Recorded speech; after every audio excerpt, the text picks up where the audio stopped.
کے لیے شہدائے ملت جعفر۔ بسم اللہ الرحمن الرحیم، قل هو اللہ احد اللہ الصمد، ربنا تقبل منا انک انت السمیع العلیم۔ صلوات پڑھے محمد وعلی محمد پہ۔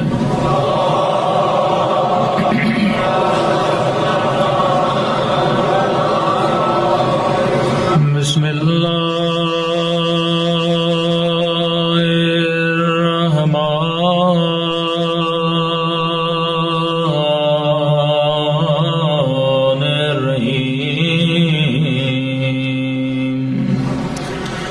الحمد للہ رب العالمین،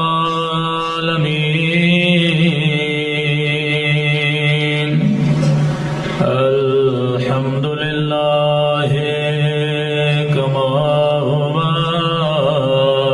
اہل علی سیئات ابی القاسم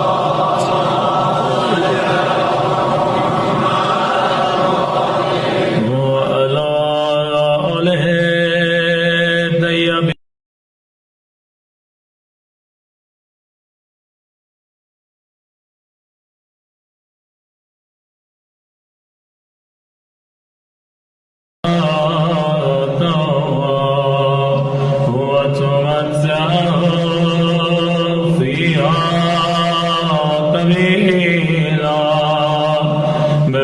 الطیبین۔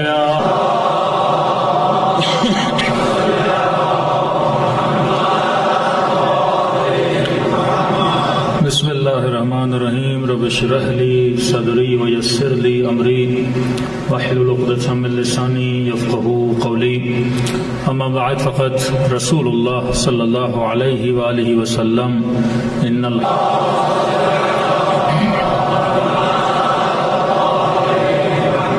دعا ہے زندگی کی خاطر فرش عزا پہ تشریف لائے۔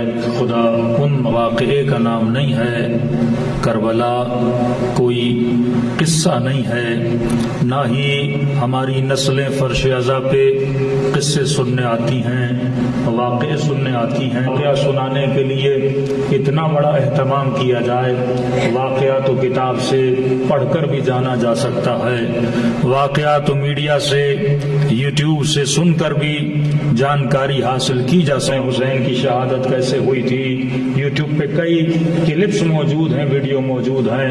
پھر سوال پیدا ہوتا ہے اتنا اہتمام فرش عزا پہ بلانے کے لیے کیوں کیا جاتا ہے؟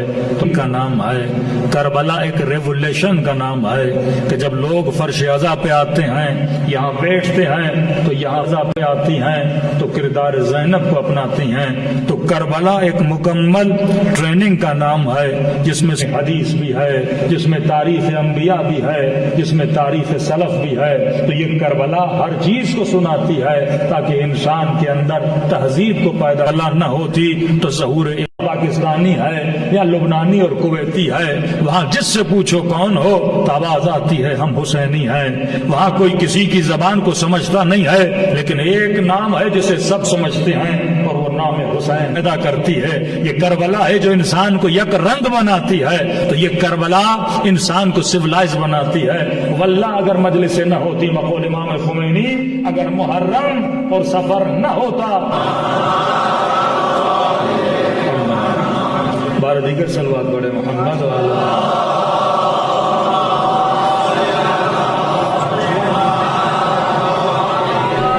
کہنا کافی نہیں ہے، انسان جب تک کربلا کو سمجھے نا تب تک اس کے وجود میں کربلا نہیں آتی۔ ہم نے کہا کچھ لوگ ہیں جو صرف دعویٰ کرتے ہیں، دعویٰ کرنے سے کچھ نہیں ہوتا جب تک اصول کربلا انسان کی زندگی میں پیدا نہ ہو۔ کراچی کا معاشرہ، گلگت کا معاشرہ، سکردو کا معاشرہ، لاہور کا معاشرہ، ہر معاشرے کے اپنے اقدار ہوتے ہیں، ہر معاشرے کی ایک ثقافت ہوتی ہے۔ اصولوں کو اگر ہم اپنائیں تو ہم اپنی زندگی کو سنوار سکتے ہیں۔ ہم نے کہا سب سے پہلا اصول پائی جاتی تھی اور وہ صفت تھی خوف پروردگار عالم.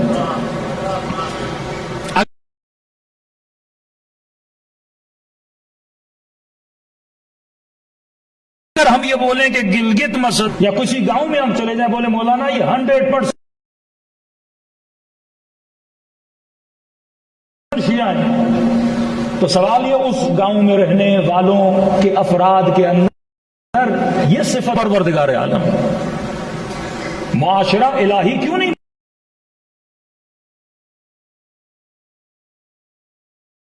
بن رہا؟ کیونکہ معاشرے میں خوف خدا نہیں ہے. بندے مسجد میں آ کے جوتیاں چوری کر کے جاتے ہیں جب خوف خدا نہ ہو.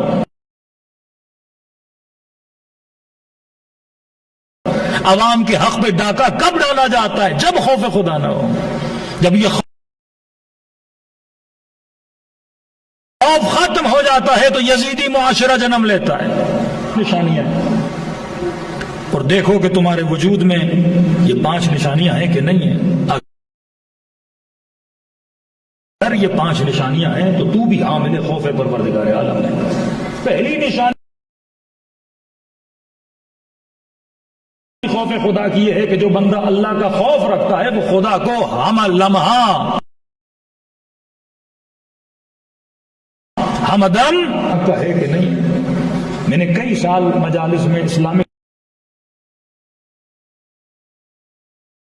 کے ٹاپک پہ مجالس پڑھی تھی اور عرض کیا تھا کہ ہم صدیوں سے لوگوں کو کیا کہے گا کہ اگر مجھے نہیں مانو گے تمہارا مال بند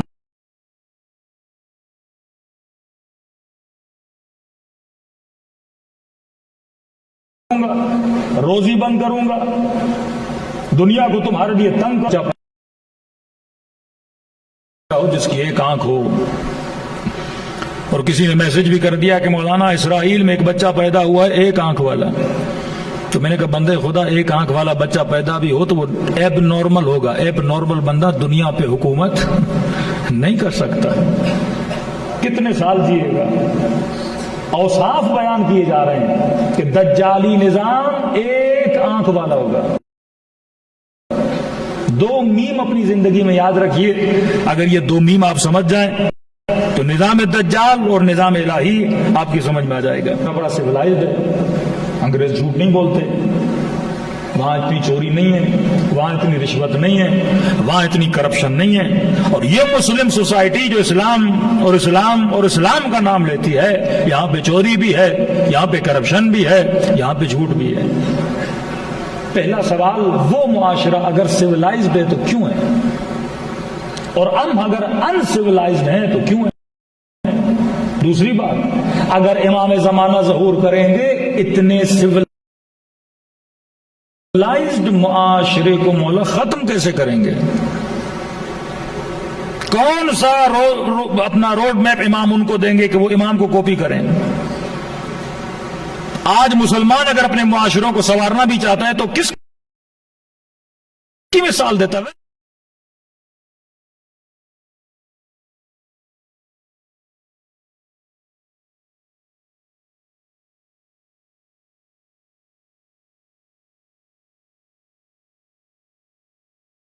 ہم اسلامی نظام لائیں گے.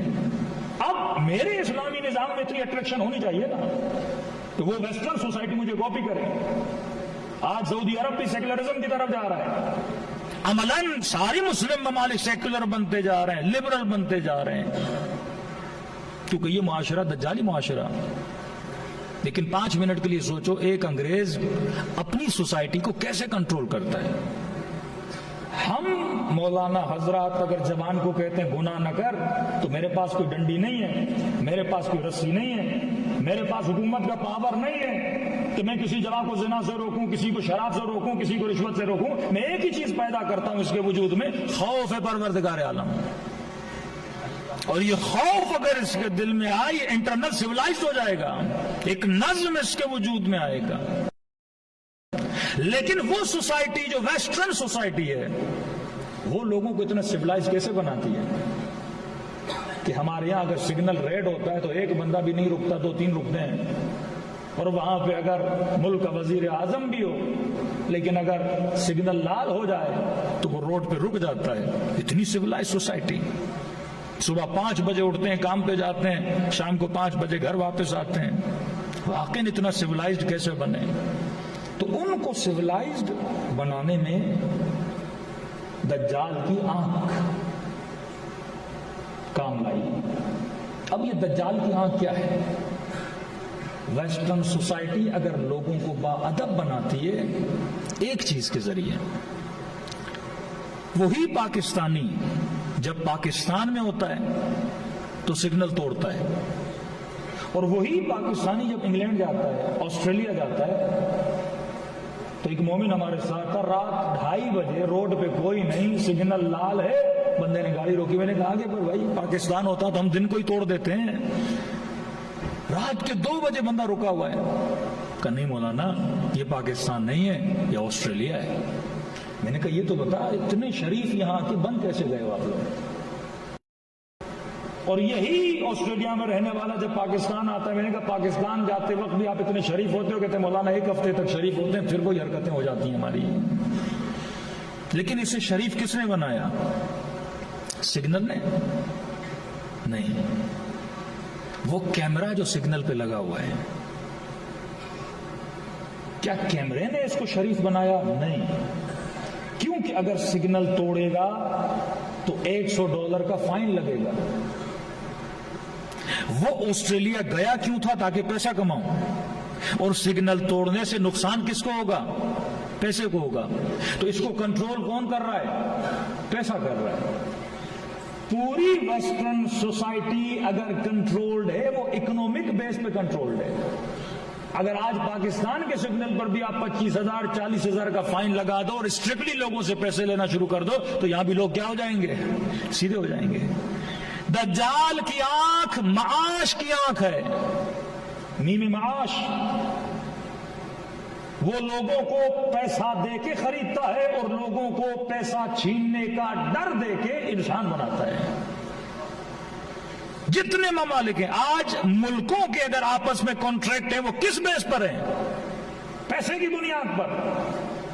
دبئی پیسہ دیتا ہے, ابو ظبی پیسہ دیتا ہے, سعودی عرب پیسہ دیتا ہے, امریکہ اتنے بلین پیسہ دیتا ہے. کنیکشن کس بنیاد پر ہے؟ مال کی بنیاد پر. یہی وہ دجالی آنکھ ہے. یہ پوری سوسائٹی کو کنٹرول کرے گا کس چیز کی وجہ سے؟ مال کی وجہ سے. اب اگر افغانستان پہ حملہ کرنے سے ہزاروں مسلمان مرتے ہیں تو مر جائیں, لیکن مجھے کیا چاہیے؟ مال چاہیے. اگر عراق پہ حملہ کرنے سے ہزاروں بلکہ لاکھوں اگر مسلمان مرتے ہیں تو مر جائیں, لیکن مجھے کیا چاہیے؟ وہاں کا پیٹرول چاہیے, مال چاہیے. جب ہمارے فیصلوں کی بنیاد مال ہو جائے, جب ہمارے فیصلوں کی بنیاد پیسہ ہو جائے, جب ہمارے فیصلوں اور تعلقات کی بنیاد مال ہو جائے, یہی وہ دجال کی آنکھ ہے کہ اگر پیسہ آ رہا ہے تو کرو جو کر رہا ہے, پرواہ نہیں ہے. اب دنیا کے سارے فیصلے کس بنیاد پر ہوتے ہیں؟ معاش کی بنیاد پر ہوتے ہیں. ملکوں کے تعلقات کس بنیاد پر ہوتے ہیں؟ معاش کی بنیاد پر ہوتے ہیں. یہی آفرز حکومت اسلامی کو بھی دی گئی کہ آپ کو اتنا پیسہ دیتے ہیں, آپ اسرائیل کو کیا کرو؟ ایکسپٹ کرو. انہوں نے کہا ہم مال کو دیکھ کے فیصلہ نہیں کرتے, ہم اللہ کو دیکھ کے فیصلہ کرتے ہیں. کتنے پیسے کی آفر ہوئی قاضی شرح کو, فیصلہ کس بنیاد پہ تھا؟ خوف خدا کی بنیاد پر یا دجالی سوچ کی بنیاد پر؟ دجال ایک سوچ کا نام ہے کہ تو دنیا کو ایک آنکھ سے دیکھتا ہے یا 2 آنکھوں سے دیکھتا ہے. ایک آنکھ کا مطلب یہ ہے کہ میں جتنے فیصلے کروں مال کو دیکھ کر کروں, شادی کروں تو مال کو دیکھ کر, جاب لوں تو مال کو دیکھ کر, تعلق بناؤں تو مال کو دیکھ کر, اپنی سیٹ بیچوں تو مال کو دیکھ کر, حکومتوں کا تختہ الٹوں تو کسے دیکھ کر؟ مال کو دیکھ کر. سارے فیصلے کس بنیاد پر ہوتے جائیں؟ مال کے فیصلے پہ ہوتے جائیں. فرمایا حکومت امام زمانہ آئے گی, وہ آنکھ دجال کی بنیاد پہ سویلائزیشن کو قائم نہیں کرے گی. امام کس بنیاد پہ حکومت کو قائم کریں گے؟ فرمایا وہ دوسری آنکھ ہے. ایک آنکھ معاش کی ہے, اکنامک کی, دوسری آنکھ ہے معاد کی آنکھ. جو بھی کرو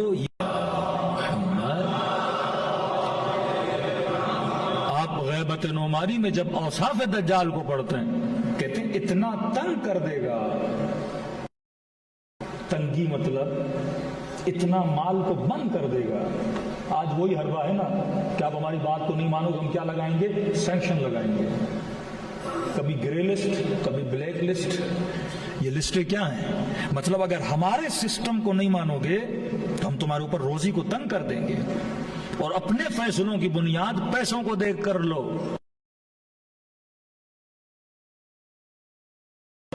یہ مت کہو کہ قیامت میں کیا ہوگا, یہ مت کہو کہ قبر میں کیا ہوگا. یہ دیکھو تم نے اپنی دنیا بنانی ہے تو امام زمانہ جو سوسائٹی کو قائم کریں گے اس سوسائٹی کے افراد کا یقین کامل ہوگا کس پر؟ قیامت پر.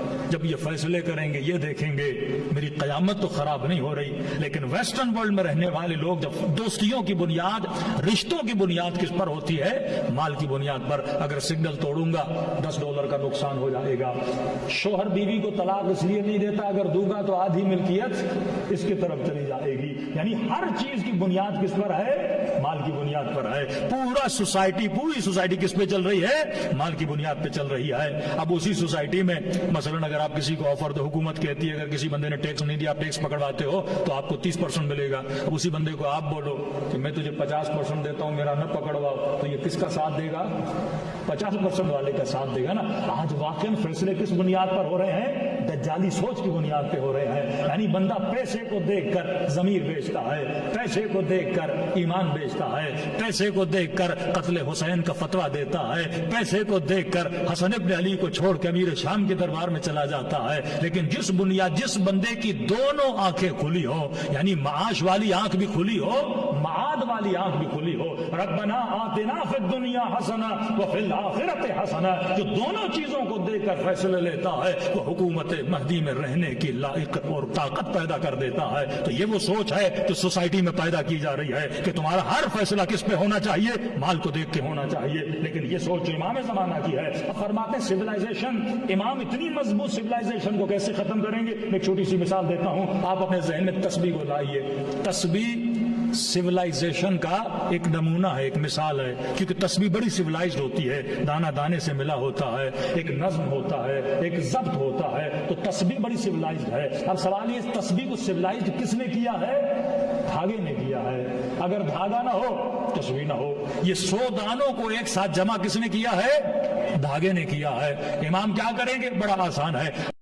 کی ہلکی جھلک میں کہتا ہوں یہ معجزہ اس زمانے میں 40 امام حسین ایک معجزہ ہے. اس سویلائزیشن کی ہلکی سی جھلک آپ کو 40 امام حسین میں نظر آتی ہے. سب کے دلوں میں ایثار کا جذبہ آتا ہے, سب کے دلوں میں قربانی کا جذبہ آتا ہے.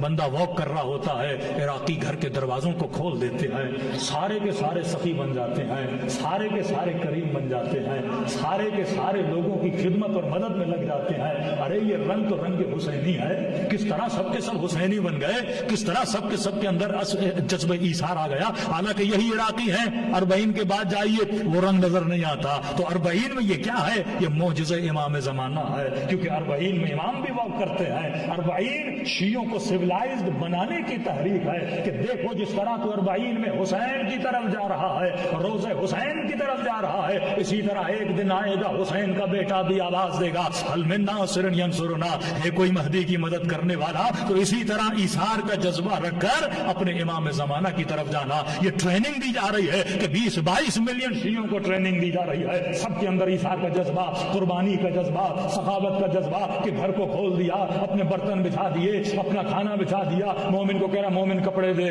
منتیں کر رہا میں تیرے کپڑے دھو لوں, میں تیری جورابیں دھو لوں, تو پیاسا ہے تو پانی پی لے, تو بھوکا ہے تو کھانا کھا لے. ارے نارمل حالات میں اسی گلگت میں کوئی مومن سے کہتا ہے کہ آجا ہم تمہارے کپڑے دھو لیں, آجا ہم تجھے کھانا بنا کے دیتے ہیں, آجا ہم تمہاری جورابیں دھوتے ہیں. ارے تو تھک گیا ہوگا, تیرے پاؤں کو دباتے ہیں. یہ جذبہ نارمل دنوں میں نہیں ہوتا, لیکن یہ جذبہ 40 میں پیدا ہو جاتا ہے, کیونکہ 40 دعا امام زمانہ کا اثر ہے, 40 حجت خدا کے ظہور کا اثر ہے کہ سارے شیعوں کے اندر ایک صفت آ جاتی ہے, صفت ایثار آتی ہے, صفت قربانی آتی ہے, کہ ہر بندہ اپنے وجود کو اپنے مولا پر قربان کرنا چاہتا ہے. ارے ویسے تو پیدل چلنا انسان پسند نہیں کرتا, لیکن تبعین کے پاؤں میں چھالے پڑ جاتے ہیں لیکن یہ پیدل چلنے کو چھوڑتا نہیں ہے. ویسے تو گرمی انسان کو اچھی نہیں لگتی لیکن پسینے سے شل ہو جاتا ہے لیکن راہ حسین پہ چلنا پسند کرتا ہے. یہ کون سی کشش ہے جو تجھے بلا رہی ہے؟ یہ وجود امام زمانہ ہے جو تمہارے دلوں کو اپنی طرف کھینچتا ہے کہ جب ظہور ہوگا اسی طرح لوگ کھنچتے ہوئے امام کی طرف جائیں گے. تو ہلکی ٹریننگ ہے کہ دیکھ کس طرح تمہارے وجود میں انسجام اور وحدت کو پیدا کر دیتا ہے حسین ابن علی کا وجود. تو اسی طرح اپنے وجود میں یہ صفات کو پیدا کر تاکہ معاشرہ حسینی معاشرہ بنے. صلوات پڑھے محمد وآل محمد.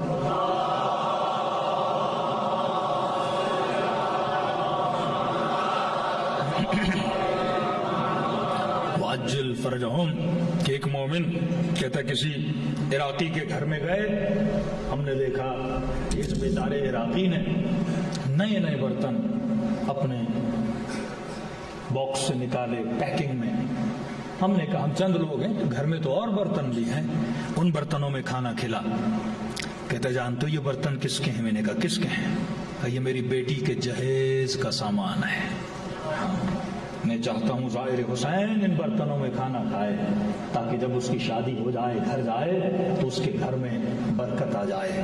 یہ سوچ حسینی ہے, یہ قربانی کی سوچ, یہ ایثار کی سوچ, یہ جذبہ ایثار آپ کے اندر امام حسین پیدا کرواتے ہیں. تو کربلا ایک ثقافت کا نام ہے, کربلا ایک تحریک ہے. آپ تب تک سویلائز نہیں بن سکتے جب تک ہماری عادتیں ایک جیسی نہ ہوں. قوم کب بنتی ہے؟ آپ بولو پاکستانی یہ قوم ہے, کیا میرے کہنے سے پاکستانی یہ قوم بن جائے گی؟ قوموں کی عادتیں ایک ہوتی ہیں, قوموں کے ارادے ایک ہوتے ہیں, قوموں کے اہداف ایک ہوتے ہیں, تب جا کے وہ قوم بنتی ہے. کربلا قوم کا نام ہے. 6 مہینے کا اصغر بھی وہی ارادہ رکھتا ہے جو 18 سال کا اکبر رکھتا ہے. یہ قوم ہے. ایک ارادہ, ایک قوت, ایک سوچ جب یہ پائی جائے نا. لیکن قومیں آپس میں بگڑتی کب ہیں؟ یہ سویلائزیشن سے ہٹتی کب ہیں؟ جب ان کی سوچیں بدل جاتی ہیں. تبھی ان کے عقیدوں پہ حملہ کیا جاتا ہے. تبھی جوان جب یونیورسٹی میں جاتا ہے اس کی سوچ کو بدلا جاتا ہے, اس کی سوچ میں سیکولرزم کو ڈالا جاتا ہے, اس کی سوچ میں لبرلزم کو ڈالا جاتا ہے. کسی نے کہا مولانا سیکولرزم کیا ہے؟ میں نے کہا بڑی آسان مثال دے کے آپ کو سمجھا دوں سیکولرزم کیا ہے. میں نے کہا گھر میں ٹی وی ہے. کہا مولانا, میں نے کہا یہی سیکولرزم ہے. کہ سمجھ میں نہیں آئی. میں نے کہا کتنے ہر چیز کو اویلیبل کر دو تاکہ معاشرے میں انسجام پیدا نہ ہو. مختلف سوچیں, عقیدے ٹوٹ جائیں, جوان ایک سوچ میں منسجم نہ بنے. یہ مجلس امام حسین ہے جو آپ کے دل میں ایک محبت کو پیدا کرواتی ہے. اب امام فرماتے ہیں کربلائی معاشرے کے اصولوں میں سے ایک اصل یہ ہے کہ تمہارے وجود میں خوف خدا ہو. اور خوف خدا کی 5 نشانیاں. پہلی نشانی یہ ہے کہ تو ہمیشہ اللہ کو کیا مانے؟ ناظر مانے. رات کے اندھیروں میں, دن میں, لوگوں میں, تنہائیوں میں, جنگل میں, ہر جگہ جاؤ تو خدا کو ناظر مانو. یہ صفت حسین ہے, یہ صفت عباس ہے. جب نہر پہ پہنچے نا تکو تنہا تھے غازی عباس, پانی کو اپنے چلو میں لیا. پیاسا بندہ ہو, پانی ہاتھ میں ہو, کتنا مشکل ہوتا ہے. شدت بھری پیاس ہو, ہاں پینا چاہتے تو کوئی گناہ تو نہیں تھا نا, حرام تو نہیں تھا نا. پیاسے کے لیے پانی پینا گناہ نہیں ہے. لیکن کہتے ہیں جیسے عباس نے چلو میں پانی لیا تو عباس کو سکینہ کا چہرہ نظر آنے لگا. یہ نظارت اور انسان کا ایمان ہونا کہ عباس تو پیاسا ہے تو تیرا حسین بھی پیاسا ہے. عباس تو پیاسا ہے تو 4 سالہ سکینہ بھی پیاسی ہے. یہ نہیں کہ میں تنہا ہوں, میں جو کروں تو کر لوں کا نہیں. یہ احساس اپنے وجود میں جگائے رکھنا کہ تیرا امام زمانہ تیرے ساتھ ہے. اللہ کی آنکھ کو ناظر ماننا. دوسری صفت جو میرے امام نے علی ابن مہزیار کو بھی بتائی ہے, 17 سال یا 18 سال بحث اس پر نہیں ہے. کئی سال حج پہ گیا تاکہ اسے امام زمانہ کی زیارت ہو جائے. ہر سال جاتا, روتا, لیکن حجت خدا کی زیارت نہ ہوتی. تھک گیا. آدمی کا صبر بھی جواب دے جاتا ہے. اب دقیق نہیں پتا, کچھ 22 سال کہتے ہیں, کچھ 17 سال کہتے ہیں. بہرحال لمبا عرصہ حج پہ گیا. آخری سال جب حج پہ گیا تو تھک گیا، غلاف خانے خدا کو پکڑ پکڑ کے رو رو کے کہنے لگا، اے خدا تم نے اپنے ولی کو کیوں چھپایا ہے؟ کیوں امام زمانہ مجھے نظر نہیں آتا؟ اتنے سالوں سے آ رہا ہوں۔ کہتا پیٹھ پہ کسی نے ہاتھ رکھا، علی ابن مہذیار اس نے نہیں چھپایا، تیرے عمل نے حجت خدا کو تجھ سے چھپایا ہوا ہے۔ مڑ کے دیکھا ایک حسین بندہ کا، کون ہوگا؟ قاصد ہوں امام زمانہ کا، چل مولا سے ملنے کے لیے۔ کہتا ایک لمبا سفر طے کیا، ایک صحرا میں پہنچے، صحرا میں خیمہ تھا، سبز رنگ کا نور اس خیمے سے باہر نکل رہا تھا۔ کہا رک جا، اندر جاؤں گا، اجازت ملے گی تو تجھے لے کر جاؤں گا۔ علی ابن مہذیار کہتا ہے اتنے سالوں کا انتظار ایک طرف، لیکن یہ 10 منٹ کا انتظار دوسری طرف۔ اب سوچ رہا تھا یہاں تک آنے کے بعد اگر مولا یہ بولے میں ملنا نہیں چاہتا تو علی ابن مہذیار کیا گزرے گی تیرے اوپر؟ کہتے ہیں اس کے چہرے پہ مسکان تھی کہ مبارک ہو، امام نے عزم دیا ہے، اندر آ۔ علی ابن مہذیار کہتا ہے خیمے کا پردہ ہٹایا، اندر گیا، ایک بڑا خیمہ تھا، زمین پہ کچھ بھی نہیں تھا، ریتی تھی، اور اس ریتی پہ کچھ تکیے پڑے ہوئے تھے، اور خیمے کے بیچ میں ایک باریک سا پردہ تھا، پردے کے پیچھے فرزند زہرا بیٹھے ہوئے تھے۔ اشارہ کیا کہ بیٹھ جا، زانو ادب لگا کے بیٹھا، سلام کیا، جواب ملا۔ پہلا جملہ جو میرے امام نے کہا کہ علی ابن مہذیار اتنے سالوں سے تیرا انتظار کر رہا ہوں، دیر کیوں کی آنے میں؟ کہتا تعجب سے کہا آقا اتنے سالوں سے تو میں آ رہا تھا، آپ نہیں مل رہے تھے، خانہ خدا گواہے میں آتا تھا، کعبے کا غلاف گواہے میں آتا تھا، کبھی عرفہ میں، کبھی مینا میں، کبھی طواف کے دوران مولا آنکھیں ترستی تھی کہ آپ کی زیارت ہو جائے۔ علی ابن مہذیار ہمارے شیعوں میں 2 عادتیں ہیں، اگر یہ عادت نہ ہو تو ہم کب کی اپنی زیارت انہیں کراتے ہیں۔ پہلی عادت، جتنی ان کو اپنے دنیا کی پرواہ ہے اتنی آخرت کی پرواہ نہیں۔ جتنا دنیا کے لیے تک و دو کرتے ہیں 10% بھی بندہ اپنی آخرت کے لیے اتنا کرے۔ فوراً کہا مولا یہ صفت تو میرے اندر نہیں، آپ جانتے ہیں میں اپنی آخرت کی بڑی پرواہ کرتا ہوں۔ کہ سچ کہہ رہے علی ابن مہذیار۔ دوسری صفت قطع رحم، یہ ایک دوسرے سے اتنے ناراض رہتے ہیں، اتنی لڑائیاں کرتے ہیں جن کی وجہ سے ہمارا دل خون ہے اور ہم اپنی ملاقات نہیں کراتے۔ میں نے کہا مولا یہ صفت بھی میرے اندر نہیں ہے۔ علی ابن مہذیار ہے، اگر یہ صفت تیرے اندر نہ ہوتی ہم پہلے ہی حج پہ تجھے اپنی زیارت کرا دیتے۔ کہ مولا کیا مطلب؟ فرمایا اتنے سال سے جب تو آ رہا تھا اپنی سگی بہن سے ناراض تھا، جب تو سگے رشتے سے قطع رحم کرے گا مجھ سے امید نہ رکھنا کہ میں اپنی ملاقات تجھے کراؤں۔ اور ہم نے جب تیری بے چینی اور تیری آتش اور تیری پیاس دیکھی کہ بار بار آ رہا ہے لیکن متوجہ نہیں ہے کہ زیارت کیوں نہیں ہو رہی، آتے ہوئے اس بار ہم نے تیرے دل میں ڈالا، جب تو بہن سے مل کے آیا وہاں بہن سے ملا، یہاں حجت خدا تجھ سے ملنے آئے ہیں۔ خوف خدا کی دوسری نشانی، فرمایا من یؤذی جارہ، صلہ رحم کی بات نہیں ہے، ایک درجہ اور اوپر ہے۔ فرمایا جو اپنے ہمسائے کو تکلیف دے وہ ہم میں سے نہیں ہے۔ ہمسایہ یہودی بھی ہو تو تکلیف دینا جائز نہیں ہے، کسی بھی قوم کسی بھی مذہب کا ہو۔ فرمایا اس بندے میں خوف خدا ہے ہی نہیں جو اپنے ہمسائے کو تکلیف دے، جو مومن کو تکلیف دے۔ چھٹے ماں فرماتے ہیں 3 دن سے زیادہ گزر جائیں مومن سے بات نہ کرے، ان دونوں پہ اللہ کی اہل بیت کی لعنت ہوتی ہے۔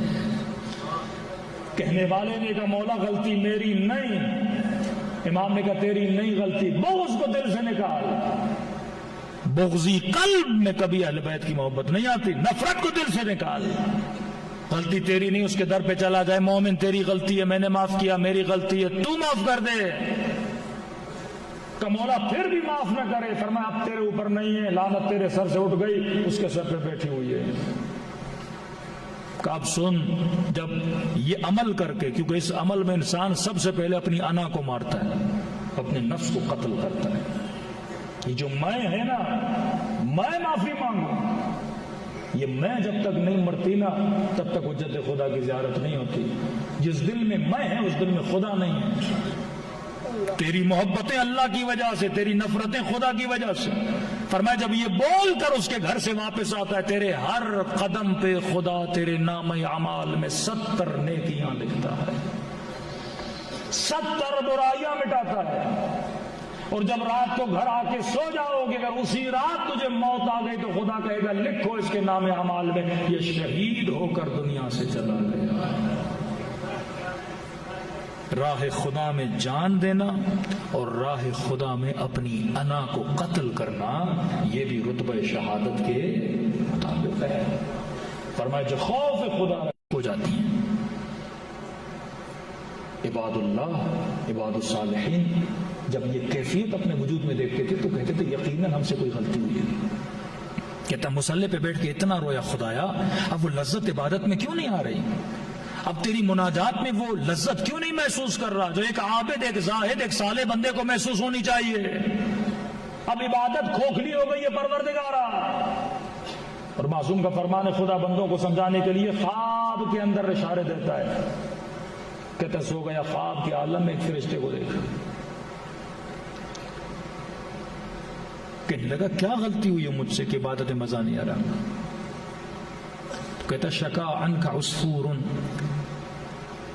اللہ کی دربار میں تجھ سے ایک چڑیا نے شکایت کی ہے. مومن کی شکایت کہاں، اللہ کی دربار میں ایک چڑیا نے تیری شکایت کی ہے. نیند سے اٹھا، سوچنے لگا میں نے کب کس چڑیا کو تکلیف دی. یعنی یہ عباد اللہ اتنے محتاط ہوتے تھے کہ بندوں کو تکلیف نہ دیں. جب بندہ اس درجے پہ پہنچتا ہے تو خدا کی سینسٹی کیا ہو جاتی ہے، بڑھ جاتی ہے. اب اسے یاد آیا کہ ایک دن ایک چڑیا گھر کی کھڑکی پہ بیٹھی تھی. میرے بچے نے کہا کہ بابا اسے اندر لاؤ، میں تھوڑا کھیلوں اس کے ساتھ. بچے کو خوش کرنے کے لیے اس بے جان، اس بیچاری چڑیا کو میں نے کھڑکی بند کر دی، کمرے میں لایا، اور بچہ کبھی اس کو ادھر دوڑا رہا تھا کبھی ادھر دوڑا رہا تھا. کہا کہ کیوں کہ تو نے اس حیوان کو تکلیف دی ہے، اس تکلیف کے نتیجے میں تیری عبادت سے اپنی لذت کو چھین لوں گا.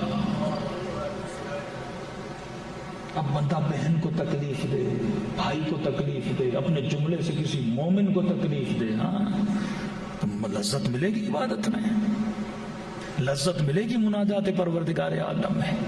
فرمایا اگر خوف خدا کی پہلی نشانی اللہ کو ناظر مانے، خوف خدا کی دوسری نشانی یہ ہے کہ بندہ جو خوف خدا رکھتا ہے وہ اپنے ہمسایوں کو تکلیف نہیں دیتا.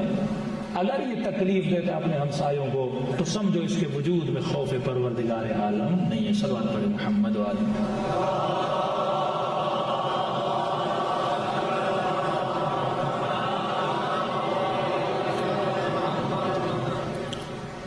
تیسری نشانی خوف پروردگار عالم کو رکھنے، جس کے دل میں خوف خدا ہوتا ہے، فرمایا اس کے وجود میں استقامت کی نشانی ہوتی ہے.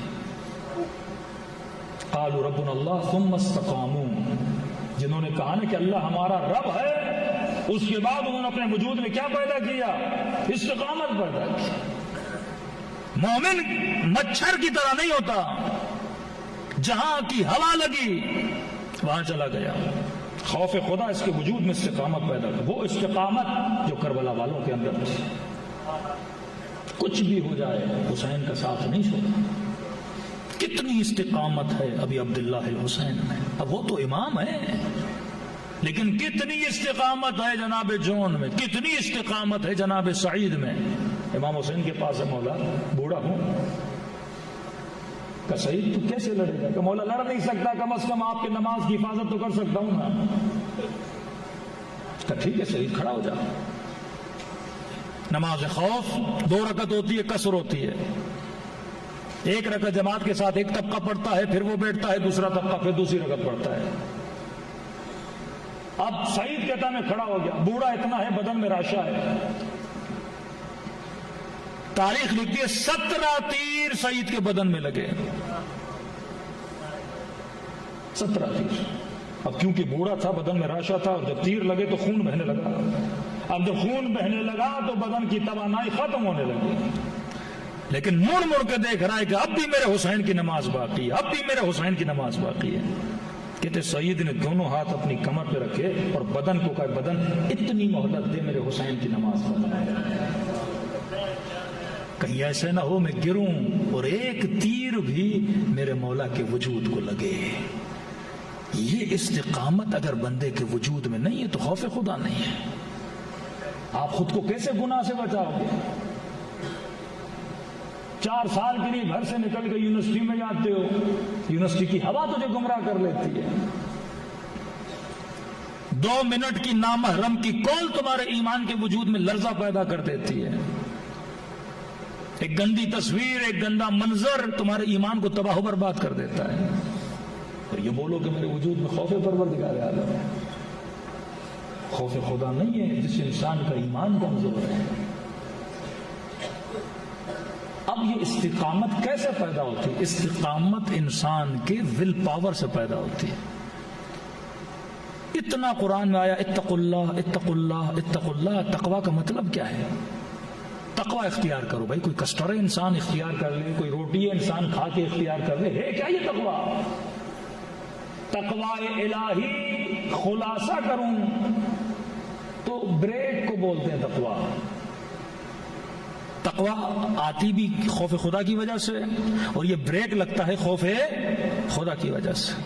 جس بندے کا جتنا بریک مضبوط ہے اس بندے کے اندر اتنی زیادہ استقامت ہے۔ آپ کو مہنگے سے مہنگی گاڑی دی جائے لیکن گاڑی میں بریک نہ ہو، فائدہ ہے اس گاڑی کا؟ 7 کروڑ کی گاڑی ہے لیکن آپ اسلام آباد جائیے بریک نہیں ہے، بندہ خود بھی مرے گا، گاڑی بھی تباہ کرے گا۔ اور کیوں بچا؟ اور کے بریک مضبوط ہے۔ جب کہا نا ثقلت کو امک، تیری عذاب ہے تیری ماں بیٹھے،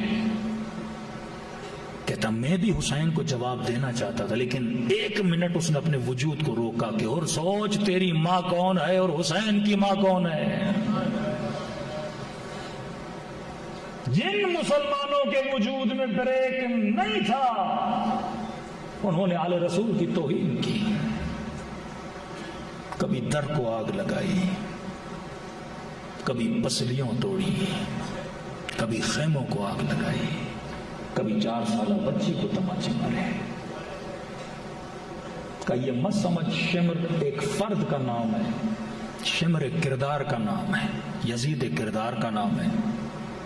شکلیں بدل رہی ہے، کردار نہیں بدل رہے۔ کبھی یہ کردار بدن یزید میں تھا، کبھی یہ کردار بدن صدام میں۔ 2.5 لاکھ شیعہ عراق میں شہید کر دیے، کچھ کہتے ہیں 5 لاکھ شیعہ قتل عام کر دیے۔ واقعاً کیا داعش سے بڑا کوئی ظالم آپ نے دیکھا ہے کہ زندہ فل HD ریکارڈنگ کر کے لوگوں کو جلایا گیا، زندہ۔ اردن کا پائلٹ تھا، زندہ اسے جلایا گیا۔ قصاب خانے میں جس طرح بکرے کاٹے جاتے ہیں اس طرح زنجیروں میں باندھ کے لوگوں کے گلے کاٹے گئے۔ موصل کی یونیورسٹی کے 400 جوانوں کو زندہ درگور کیا گیا۔ سیریا میں خاتون کو سزا دینے کے لیے ٹیلی فون کی تار سے اس کے گلے کو دبایا گیا۔ سعودی عرب میں ایک ماں کے سامنے اس کے بچے کو ذبح کیا گیا۔ یہ درندگی کہاں سے آتی ہے؟ فرمایا اس چیز سے ڈرو، اگر تیرے وجود میں یہ خوف خدا کا ہتھیار نہیں ہوگا تو یہ درندگی تیرے وجود میں بھی آ سکتی ہے۔ کل کیونکہ آخری مجلس ہے، کوشش کروں گا اپنے چھٹے امام کی حدیث پہ زیادہ فوکس کروں کہ امام فرماتے ہیں خدا نے ہر انسان کو 75 2 لشکر دیے ہوئے ہیں۔ 75 لشکر عقل کے دیے ہیں، 75 لشکر جہالت کے دیے ہیں۔ اب یہ تیری مرضی ہے، تو عقل کے لشکریوں کو اپنے ساتھ ملا کر دنیا میں زندگی گزارتا ہے یا جہالت کے سپاہیوں کو اپنے ساتھ ملا کر۔ شمر نے کیا کیا؟ اس نے اپنے سارے عقل کے سپاہی مار دیے۔ اور جہالت کے سپاہیوں کے ساتھ چلنے لگا. پھر امام نے ایک ایک سپاہی کا نام لیا ہے کہ ہر بچہ جو پیدا ہوتا ہے اس کے ساتھ یہ سپاہی ہوتا ہے. کبھی وہ کیا کرتا ہے, اپنے عقل کے سپاہی کو اپنے ہاتھوں سے قتل کر دیتا ہے اور جہالت کے سپاہی کو اپنا ہم سفر بنا دیتا ہے. فرما شیعو یہ جانو کہیں ایسا نہ ہو کہ تیرے اندر بھی وہ سپاہی زندہ ہوں. یہ کربلا عقل کا لشکر تھا, یزید جہالت کا لشکر تھا. جس کے وجود میں عقل تھی وہ حر بن کے حسینی بنا, جس کے وجود میں جہالت تھی وہ شبر بن کے قاتل حسین بنا. صلوات پڑھے محمد و آل محمد.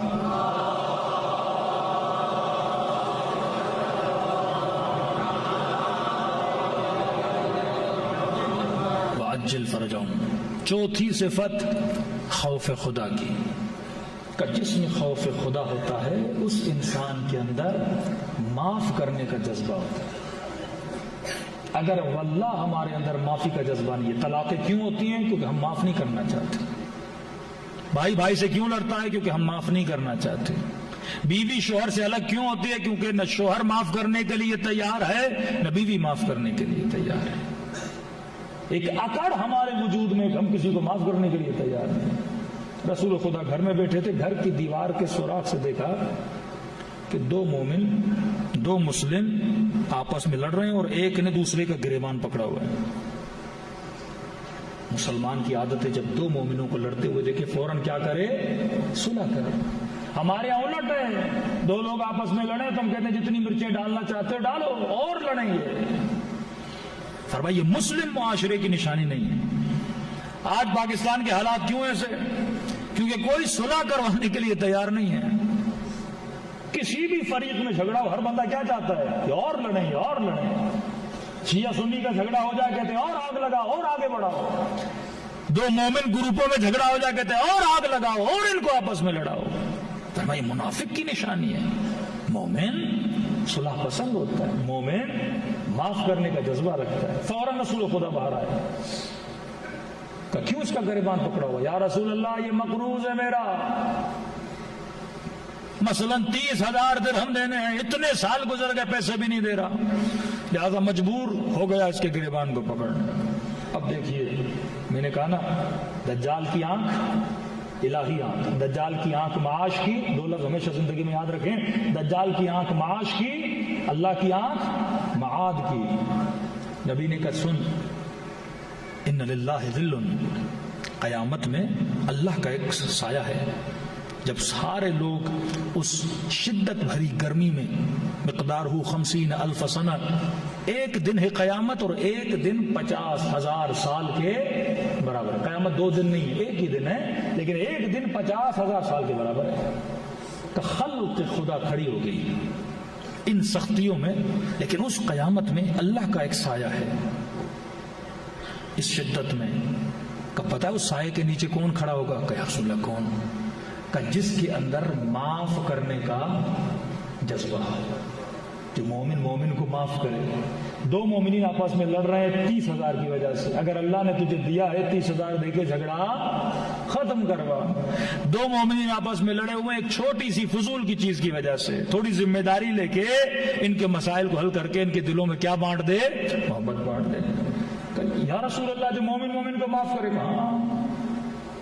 تو اس نے کہا یا رسول اللہ یہ حدیث سن کے میرے اندر کیا پیدا ہو گیا؟ اب نیت بدلنے لگی ہے. معاد والی آنکھ, معاش والی آنکھ نہیں. قیامت کو دیکھ کر بندہ زندگی میں فیصلہ کرے, ارے ہر چیز یہاں رہ جانے والی ہے. کہتا یا رسول اللہ اس سائے کے نیچے بیٹھنے کی وجہ سے میں نے 10,000 سے معاف کیے, باقی جو 10,000 ہے یا رسول اللہ 1 سال کی مہلت دی بعد میں دے. لیکن یا رسول اللہ میں بھی تو غریب ہوں, باقی 10,000 تو مجھے لے کر دے دیں. نبی نے اس کی سفارش کی, ان دو مومنوں میں کیا ہو گیا؟ صلح ہو گیا. تو جب تک مومن میں معاف کرنے کا جذبہ نہ ہو مومن مومن نہیں بنتا. جناب حکم دیا کہ سلمان کو جہنم میں ڈالا جائے تو سچ کہہ رہا ہے, میری داڑھی سے اس جانور کی پونچھ اچھی ہے کیونکہ اس نے زندگی میں اللہ کی مخالفت نہیں کی. لیکن اگر قیامت کے دن عمل اچھا ہوا اور خدا نے یہ کہا کہ سلمان کو جنت میں بھیجا جائے تو میری داڑھی تم سب کی داڑھیوں سے بھی افضل ہے اور اس کی پونچھ سے بھی افضل ہے, کیونکہ میری داڑھی نے کبھی اللہ کی مخالفت نہیں کی ہے. عقل کا جواب دیا نا. مالک اشتر ایک متکبر جوان بازار میں چل رہے، مالک کو دھکا دیا، مالک زمین پہ گر گئے. کچھ نہیں کہا مالک نے. ہوتا ہے نا بندہ تھوڑا ڈولے شولے بنا لیتا ہے، کہتا ہے مجھ سے بڑا تو کوئی بہادر نہیں ہے، طلب کرتا ہے آئے کوئی لڑے تاکہ میں اپنی بہادری کا اظہار کروں. دھکا دیا مالک کو، مالک اٹھ کے چلے گئے. کسی نے کہا تجھے پتا تو نے کس کو دھکا دیا؟ کہ کون ہے؟ کہ علی کے لشکر کا سپہ سالار مالک اشتر ہے.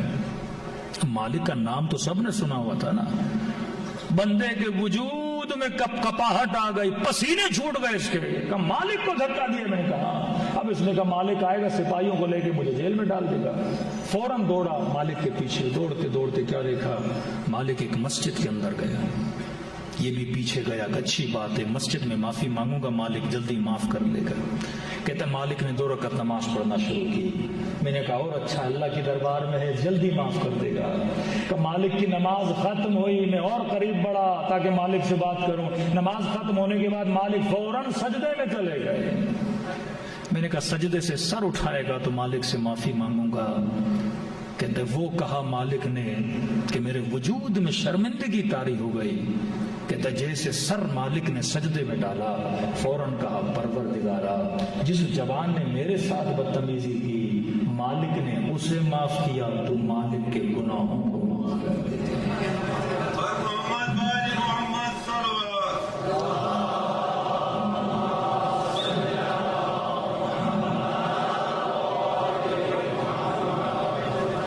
منٹ کے لیے تصور کریں اگر یہ صفات ہمارے اندر آ جائیں تو معاشرہ کتنا خوبصورت بن جائے. کسی گھر میں جھگڑا ہو، کیا معاشرے میں طلاق ہوگی؟ جب تک اہل بیت کی زندگی کے اصولوں کو فالو نہیں کرتے تب تک انسان کی زندگی جنت نہیں بدلتی. میں نے کئی سال پہلے یہ واقعہ سنایا تھا کہ اہل بیت یہ نہیں دیکھتے بندے نے گناہ کتنا بڑا کیا، یہ دیکھتے ہیں کہ بندہ سچے دل سے توبہ کرنے آیا کہ نہیں.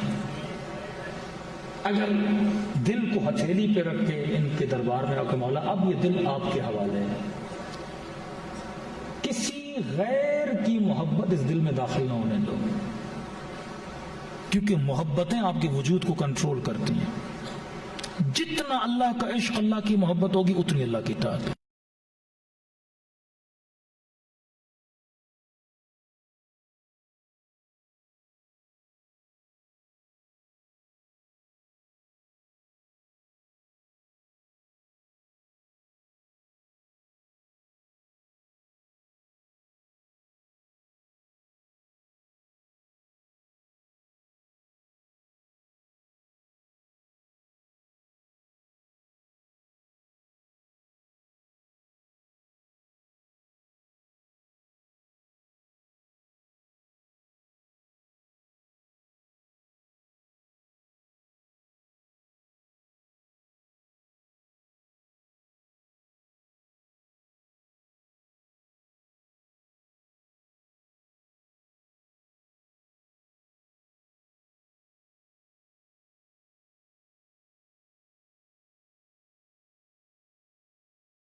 جتنا امام حسین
فسق بڑھتا جا رہا ہے. کہ علماء امت تبلیغ کیوں نہیں کرتے؟ لوگوں کو راہ راست پہ کیوں نہیں بلاتے؟ مسجدیں تجھے بنا کر دی ہیں، جمعے تمہارے پاس ہیں، لاؤڈ اسپیکرز تمہارے پاس ہیں، کیوں نہیں کرتے؟ آغا فلسفی کہتے ہیں جب میں نے آدھے گھنٹے تقریر کی اور تقریر ختم ہوئی، ایک عالم اہل سنت کھڑا ہو گیا، کہنے لگا آغا فلسفی جو نعمت آپ کے پاس ہے وہ نعمت ہمارے پاس نہیں ہے. آغا فلسفی خدا کی قدر جانو، جو نعمت تمہارے پاس ہے وہ ہمارے پاس نہیں ہے. آغا فلسفی نے کہا کیا کہنا چاہتے ہو؟ کہ بڑی مشکل سے ہم لوگوں کو جمعے میں بلاتے ہیں، وہ بھی پیر سن لوگ آتے ہیں، خواتین ہمارے یہاں جمعے میں نہیں آتی، تھوڑی بہت تبلیغ کر لیتے ہیں، ڈیلی نماز میں اتنے لوگ نہیں آتے. کہ تم شکر خدا کرو کہ خدا نے تجھے حسین جیسی نعمت عطا کی ہے.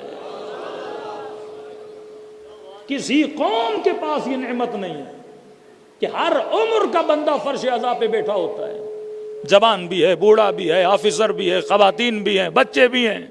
فرمایا یہ تہذیب ہمارے پاس نہیں ہے، یہ نعمت خدا نے تم شیعوں کو دی ہے. ایک سیاسی پارٹی جلسہ بھی کرنا چاہے، 20 گاڑیاں، پیسوں کی لالچ، کھانے کی لالچ لوگوں کو دے کے بلاتی ہے.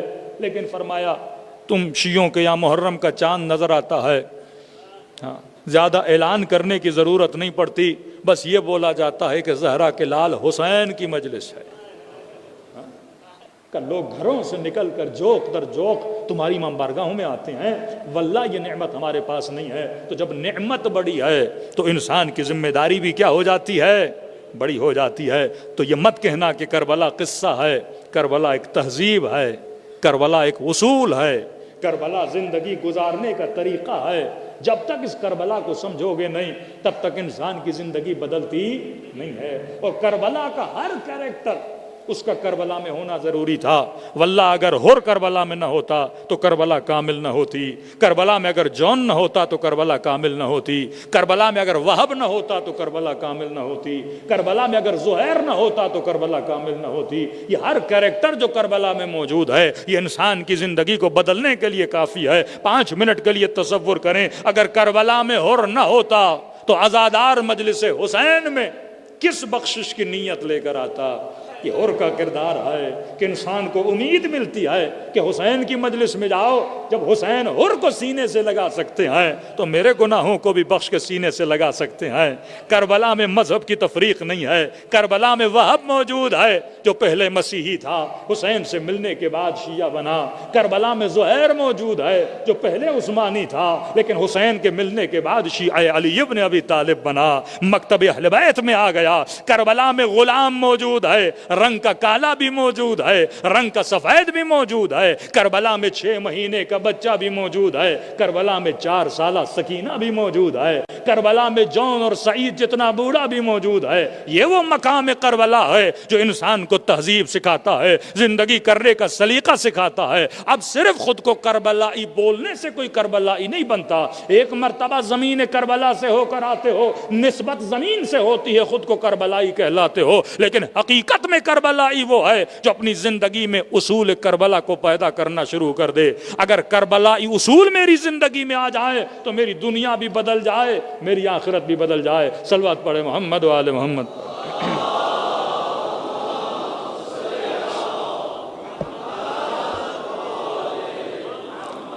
واجل فرجہم.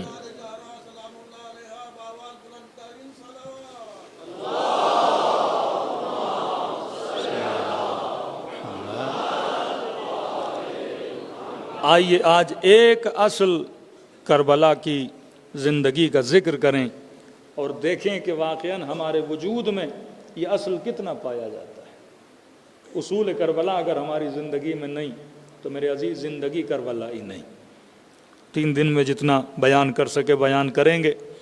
ایک سب سے بارز ترین اصل یعنی جو سب سے زیادہ نظر آتا ہے کربلا میں امام حسین کی زندگی میں اور اولاد امام حسین کی زندگی میں، وہ اصل کون سا ہے؟ کربلا میں ایک چیز نظر آتی ہے اور اس کا نام ہے خوف پروردگار عالم. کربلا میں خوف پروردگار عالم نظر آتا ہے. سیدہ زینب کو دیکھیں خدا کا خوف نظر آتا ہے. امام حسین کو دیکھیں خدا کا خوف نظر آتا ہے. ہر کا پلٹنا دیکھیں خدا کا خوف نظر آتا ہے۔ اب معصوم فرماتے ہیں صرف یہ کہنا کہ میرے دل میں خوف خدا ہے یہ کافی نہیں ہے۔ آج ہر مسلمان بولے میں بہت اچھا مسلمان، ہم بولے ہم بہت اچھے شیعہ ہیں، یہ مومن بولے کہ میرے دل میں تقوی پروردگار عالم بہت زیادہ ہے، کہنے سے کچھ نہیں ہوتا۔ میرے معصوم فرماتے ہیں جب تک تیرے اندر یہ نشانیاں نظر نہ آئیں تب تک نہ سمجھنا کہ تیرے اندر خوف پروردگار عالم۔ خوف خدا ہونے کی نشانیاں ہوتی ہیں۔ جس طرح ہم شیعہ ایک بہت بڑا دعویٰ کرتے ہیں وہ یہ ہے کہ ہم کہتے ہیں ہمارے سینوں میں غم حسین ہے، ہمارے بھائی بھی کہتے ہیں ہمارے سینوں میں غم امام حسین ہے۔ ہم کہتے ہیں یزید بہت برا تھا، ہمارے بھائی بھی کہتے ہیں یزید بہت برا تھا، لیکن کہتے ہیں ہم ماتم نہیں کرتے، ہم تمہاری طرح گریہ نہیں کرتے۔ ہم اس کی دلیل کیا دیتے ہیں؟ ہم کہتے ہیں غم کیفیت باطنی ہے۔ آج آپ خوش ہوں یا غمگین ہو مجھے کیسے پتا چلے؟ بندہ ہنسے گا تو کہوں گا خوش ہے، بندہ روئے گا تو کہوں گا غمگین ہے، بندہ شرمندہ ہوگا چہرہ لال ہو جائے گا تو کہوں گا کیا ہو رہا ہے؟ شرمندہ ہو رہا ہے۔ حب اور بغض باطنی کیفیت ہے، باطن جب تک ظاہر نہ ہو تو پتہ نہیں لگتا۔ ہم نے کہا جب تک آنکھوں سے آنسو گریں گے نہیں تو مجھے کیسے پتا کہ دل میں غم حسین ہے؟ کیفیت باطن ہے۔ جب تک باطن، آج مثلاً اہل سنت کے بہت بڑے عالم طارق جمیل صاحب جب واقع کربلا پڑھتے ہیں اور آنکھوں سے آنسو بہتے ہیں تو ہم کہتے ہیں نا اس کے دل میں غم حسین موجود ہے۔ یہ کیسے ممکن ہے؟ تو ایک عام سا ڈرامہ دیکھتا ہے، ڈرامہ جس میں کوئی ایموشنل سین آتا ہے تو رو پڑتا ہے، ایموشنلی انسان رو پڑتا ہے۔ تو کیسے ممکن ہے تو یہ سنے کہ فرزند رسول کو کربلا کے میدان میں کاٹا گیا، نواسیوں کو تماچے مارے گئے، اور وہ دعوی محبت بھی کرے لیکن آنکھوں سے آنسو نہ گرے؟ ہر شے کی نشانی ہوتی ہے۔ معصوم فرماتے ہیں اگر دل میں خوف پروردگار عالم ہے تو خوف خدا کی 5 نشانیاں ہیں۔ یہ صرف کہنا کافی نہیں کہ میرے دل میں خوف خدا ہے۔ اے جوان اگر تیرے دل میں خوف خدا ہے تو مولا حسین فرماتے پہلے دیکھ تیرے اندر یہ نشانی ہے کہ نہیں ہے۔ اگر یہ نشانی ہے تو تو مالک خوف خدا ہے، صاحب خوف ہے، لیکن اگر یہ نشانی نہیں ہے تو یہ صرف دعویٰ ہے۔ بالکل اسی طرح جو کہتے ہیں غم ہے پر آنکھوں سے آنسو نہیں آتے، تو خوف کی نشانی ہوتی ہے۔ خوف بھی کیفیت باطنی ہے۔ اس وقت میں ڈرا ہوا ہوں یا خوش ہوں آپ کو کیا پتا؟ خوف ایک کیفیت باطنی ہے۔ فرمایا کیسے پتا چلے گا؟ فرمایا پہلی نشانی جو خوف پروردگار عالم رکھتا ہے، پہلی نشانی یہ ہے کہ وہ خدا کو ناظر مانتا ہے۔ اگر تو خدا کو ناظر مانتا ہے تو سمجھو تیرے اندر خوف خدا ہے۔ ناظر کا مطلب یعنی یہ تیرا بلیو ہے، یہ تیرا ایمان مستحکم ہے کہ ہر لمحہ مجھے پروردگار عالم دیکھ رہا ہے۔ وہ سیدہ زینب جو زندان شام کی اندھیری راتوں میں نماز تہجد کے لیے اٹھے، یہ خوف خدا آج نسلوں میں پایا جاتا ہے۔ اس اللہ کی آنکھ پہ ہے کسی کو ایمان؟ صدیوں سے ہمارے نسلیں سنتی آ رہی ہیں دجال کی آنکھ، دجال کی آنکھ۔ ارے جتنا تجھے دجال کی آنکھ پہ ایمان ہے اتنا اللہ کی آنکھ پہ ایمان ہے۔ یہ ہاتھ سلامت ہے جب تک۔ آج ہم سبز پرچم کے تلے اپنی آزادی کا جشن منا رہے ہیں۔ آج ایک ہی آنکھ پہ ایمان ہے، وہ کیمرے کی آنکھ ہے، وہ سرمایہ دارانہ آنکھ ہے، وہ دشمن خدا کی آنکھ ہے۔ ہم یہ دیکھتے ہیں کہ وہ نہ دیکھ لے اور اس کی اطاعت میں سب کچھ کرنے کے لیے تیار ہے، لیکن کسی نے اللہ کی آنکھ کو دیکھا کہ واقعاً اس 60-70 سال کی زندگی میں خدا کی آنکھ تجھے دیکھ رہی ہے۔ امام حسین کے پاس ایک جوان آیا، مولا کوئی راستہ ہے کہ انسان گناہ کر سکے؟ کسی ایسی جگہ کیا کر رہی ہے؟ دیکھ رہی ہے۔ ایک چرواہا اپنی بکریاں لے کے چرانے کے لیے گیا، 800-900 بکریاں۔ کچھ جوان بھی پکنک کے لیے جنگل میں سیر کے لیے نکلے، ان کو شدید بھوک لگی، جوانوں کی نگاہ چرواہے پر پڑی، دیکھا 1000 سے زیادہ بکریاں ہیں، چرواہے کو کہا کہ ایک بکری دے، تجھے جتنے پیسے چاہیے ہم سے لے لے۔ چرواہے نے کہا کہ بکریاں میری نہیں ہیں، امانت ہے، لوگوں کی امانت ہے۔ کہ چرواہے کون سی بڑی بات ہے، ایک بکری دے دے، 1000 بکریاں ہیں، سبوں کی تعداد میں، مالک کو کیا پتا چلے گا کہ ایک کم ہو گئی ہے؟ ہاں ایک دے دے۔ اس نے کہا نہیں، اگر پتا چل گیا تو میں پھنس جاؤں گا۔ کہ دیکھو اگر پتا چل گیا تو بول دینا کوئی بھیڑیا آیا تھا اور بکری کھا کے چلا گیا۔ یوسف کے بھائیوں نے جب یوسف کو کنویں میں پھینکا نا تو انہوں نے پلاننگ کی۔ شیطان آپ کو بڑی اچھی پلاننگ بتاتا ہے۔ بیٹا گھر آنے میں دیر کرتا ہے، باپ پوچھتا ہے کہاں تھے؟ بابا دوست کا ایکسیڈنٹ ہو گیا تھا۔ پھر دوست کو فون کیا، مثلاً پتا چلا، پھر کوئی اور بہانہ بھی ڈھونڈ لیتا ہے، یعنی اسٹیپس بناتا ہے۔ یہ پوچھے گا تو یہ بولوں گا، وہ پوچھے گا تو وہ، جہاں یہاں پکڑا گیا، ہر چیز کے لیے ایک جواب ڈھونڈتا ہے۔ اپنی چوریوں کے لیے جواب ڈھونڈتا ہے، اپنے گناہوں کے لیے جواب ڈھونڈتا ہے، اپنی خطاؤں کے لیے جواب ڈھونڈتا ہے۔ کب پتہ نہیں لگے گا، پتہ لگ گیا تو کیا بولنا، بھیڑیا کھا گیا۔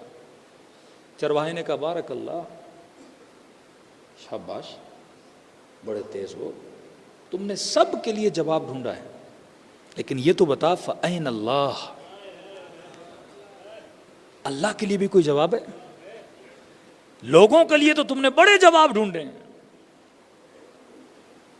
یہاں پھنسوں گا تو یہ وکیل کروں گا، وہاں پھنسوں گا تو وہ وکیل کروں گا، لیکن اللہ کے لیے کون سا جواب ڈھونڈا ہے؟ ایک یوٹیوب پہ بندہ تھوڑی فنی چیزیں بناتا ہے سیاسی حالات پہ، تو سنا ایک بندہ انٹرویو دینے آیا کہ مجھے نگران وزیر اعظم بننا ہے، تو اس کی سی وی وہ پڑھ رہا تھا کہ آپ کے کارنامے کیا ہیں، آپ کی ایبلٹی کیا ہے، کیا کر سکتے ہیں آپ؟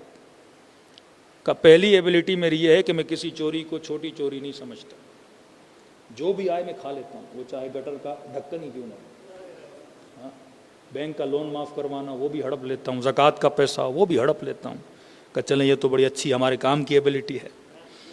ہاں، کہا کہ اگر آپ رنگے ہاتھوں پکڑے جاؤ پھر کیا کرو گے؟ کہ صاف مکر جاؤں گا۔ کہ نہیں پکے ثبوت ہوں پھر کیا کرو گے؟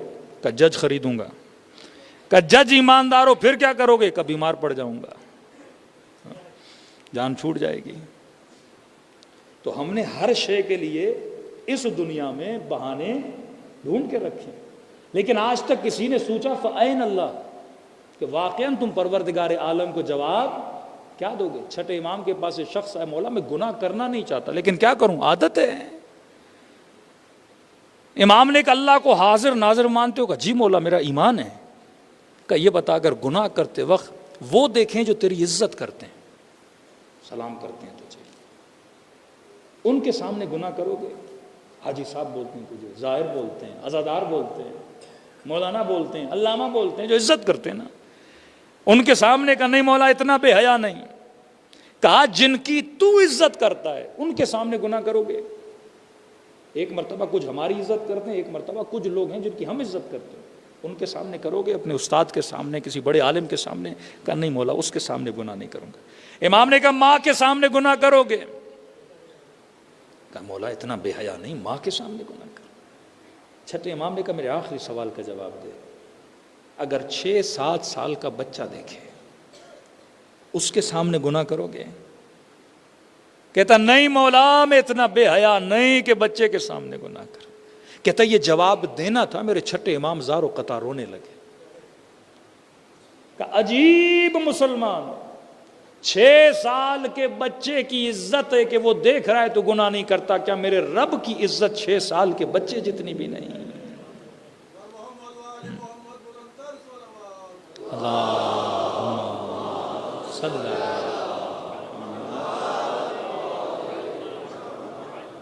یہاں تیرا ایمان ہے خدا دیکھ رہا ہے، یہاں تیرا ایمان نہیں ہے۔ اگر تیرا ایمان ہے اللہ کی آنکھ کو ناظر مانتا ہے تو بندے کے وجود میں کیا ہونا چاہیے؟ خوف پروردگار عالم ہونا چاہیے۔ اب کبھی کبھی یہ ہوتا ہے بندہ با تقویٰ ہوتا ہے لیکن انجانے میں اس سے غلطی ہوتی ہے، تو علماء فرماتے ہیں ایسے بندوں کو خدا خواب کے عالم میں بیدار کرتا ہے تاکہ اسے اپنی غلطی کا احساس ہو اور اپنی غلطی کو کیا کرے؟ صحیح کرے. ایک بہت بڑا تاجر تھا، بیواؤں کی مدد کرتا تھا، یتیموں کی مدد کرتا، بچیوں کی شادیاں کرواتا، لوگوں کے گھروں میں راشن بیچتا، یعنی پورے اہل علاقہ میں مشہور تھا کہ اس سے بڑا کوئی خیر نہیں ہے. ایک دن یہ رات کو سو گیا، خواب کے عالم میں اس نے دیکھا کہ یہ مر گیا ہے اور اس کا حساب و کتاب ہو رہا ہے. ملائکہ اس کا سارا چیک کر رہے ہیں، تم نے یہ اچھائی کی، تم نے یہ اچھائی کی، کا سب کچھ چیک ہو کے مجھے کیا بولا؟ اب آپ فری ہو جنت میں جانے کے لیے، آپ کا حساب کلیئر ہے. کہتا بڑا خوش ہوا، الحمدللہ حساب کلیئر ہوا اور مجھے جنت کی طرف بھیجا جا رہا ہے. انہوں نے کہا کہ بس آگے بڑھو گے، یہ چھوٹی 3-4 پہاڑیاں ہیں، ان کو کراس کرو گے اور آگے کیا ہے؟ جنت ہے. میں نے کہا بڑی بات نہیں ہے، چھوٹی پہاڑیاں تھیں، بالکل چھوٹی پہاڑیاں.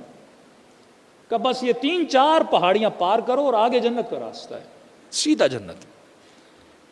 اب اس کا کام کیا تھا؟ یہ تاجر تھا، کیا بیچتا تھا؟ چنے. بڑی مقدار میں ہول سیل کا اس کا بزنس تھا، مارکیٹ میں چنے بیچتا تھا. اب کہتا جب پہاڑی کے قریب پہنچا تو میں نے کیا دیکھا؟ یہ پہاڑیاں مٹی کی نہیں ہیں، چنوں کی. مٹی کی پہاڑیوں تو بندہ چڑھے اور پہاڑی کو کراس کر کے آگے بڑھ جائے. اب چنے کی پہاڑی کا مطلب یہ پاؤں رکھتا پاؤں اندر چلا جاتا. کہتا ہے کوشش کرتا رہا. اب چنے پہ کیا چڑھے بندہ؟ ہاں ایک چاول کا پہاڑ ہو، چنے کا پہاڑ ہو تو بندے کا پاؤں ہی اندر چلا جائے. کوئی محکم چیز ہو کہ بندہ اوپر بھی چڑھ پائے نا. کہتا بڑی کوشش کی، پہاڑی پہ چڑھا ہی نہیں اور اسی کوشش کرتے کرتے نیند سے اٹھ پڑا. 5 منٹ کے لیے سوچا یہ کیا خواب تھا؟ حساب کلیئر ہے، جنت تیرے سامنے ہے، لیکن جانے کے لیے پہاڑیوں کو پار کرنا پڑتا ہے. اور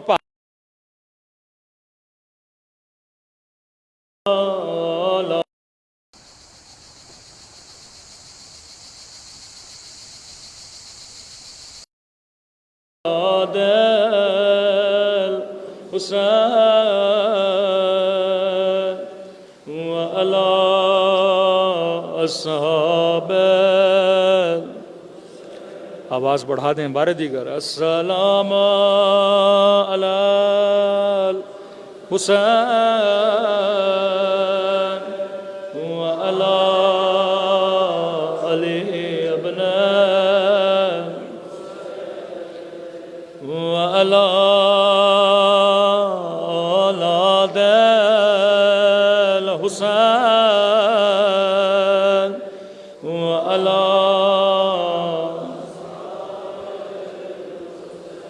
بلند آواز سے السلام علی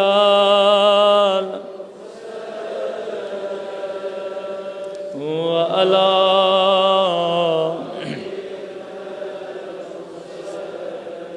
وعلی اولاد وعلی اصحاب. سب مل کے السلام علی الحسین وعلی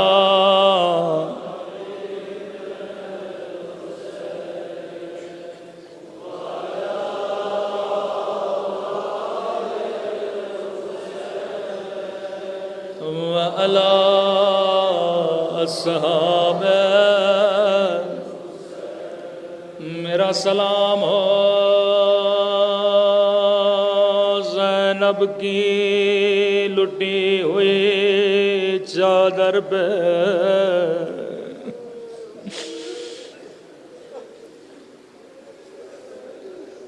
میرا سلام ہو رباب کی اجڑی ہوئی گودی پہ.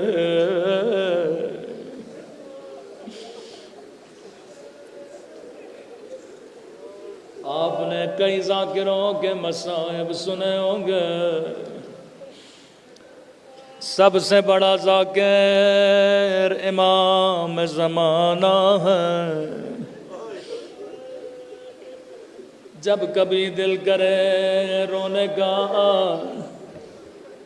تو زیارت ناہیہ بڑا کرو، ناہیہ امام زمانہ کا نوحہ ہے، سنیں گے اپنے جد کے مصائب کیسے بیان کرتے ہیں۔ زیارت ناہیہ میں مولا کے کچھ سلام ہیں، کسی بھی مظلوم کا نام نہیں لیتے پر مظلومیت کا ذکر کرتے ہیں۔ قدیمی ازادارو سمجھنا تیرا کام ہے، فرمایا میرا سلام ان ننے سے رخساروں پہ،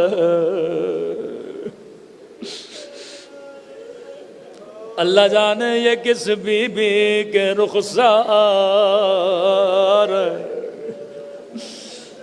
نشانی خود بتاتی، فرمایا میرا سلام ننے سے رخساروں پہ، او جن کا رنگ بدلتا رہا، یہ نہیں کہا جن کا رنگ بدل گیا بلکہ بدلتا رہا۔ کبھی شمر کے تماچوں نے رنگ نیلا کیا، کبھی ظالم کے تماچوں نے رنگ کالا کیا۔ آواز تھوڑی بڑھا دیں، بہت کم ہے آواز۔ رسول خدا کی حدیث ہے، مسلمانوں کبھی حیواں کو بھی منہ پہ نہ مارا کرو، انہوں نے نبی کی نواسیوں کو چہرے پہ تماچے مارے۔ جب بابا کا کٹا ہوا سر سکینہ کی گودی میں آیا، رو رو کے کہنے لگی او میرے غریب الوطن بابا، او میرے پیاسے بابا، بابا ذرا آنکھیں کھولو، ذرا میرے زخمی رخسار دیکھو۔ بابا تیری سکینہ کا رخسار چھوٹا تھا لیکن ظالم کا ہاتھ بڑا تھا۔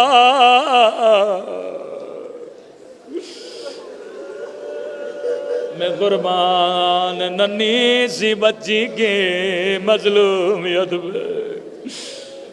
فرمایا میرا سلام ان ننے سے رخساروں پہ جن کا رنگ بدلتا رہا۔ اگلا سلام اس سے بھی درد بھرا سلام ہے، فرمایا میرا سلام ان زخمی کلائیوں پہ جنہیں رسیوں سے باندھا گیا تھا۔ اللہ جانے یہ کس بی بی کی کلائیاں ہے۔ کسی عالم نے کہا یہ زینب کے بندے ہاتھ ہیں، میں نے کہا کربلا میں بی بی زینب پہ بڑے بڑے مصائب آئے، بی بی نے تازیانے کھائے، نو کے نیزہ سے ظالم نے سیدہ کو کئی مرتبہ مارا، لیکن امام زمانہ نے وہ مصیبت یاد نہیں کی بلکہ سیدہ کے بندھے ہوئے ہاتھوں کو یاد کیا۔ اللہ جانے یہ کیسی مصیبت تھی۔ جب میں نے یہ روایت پڑھی بات سمجھ میں آ گئی۔ راوی کہتا ہے 11 محرم کو او زینب اونٹ سے آئے سے گری جیسے عباس گرے تھے۔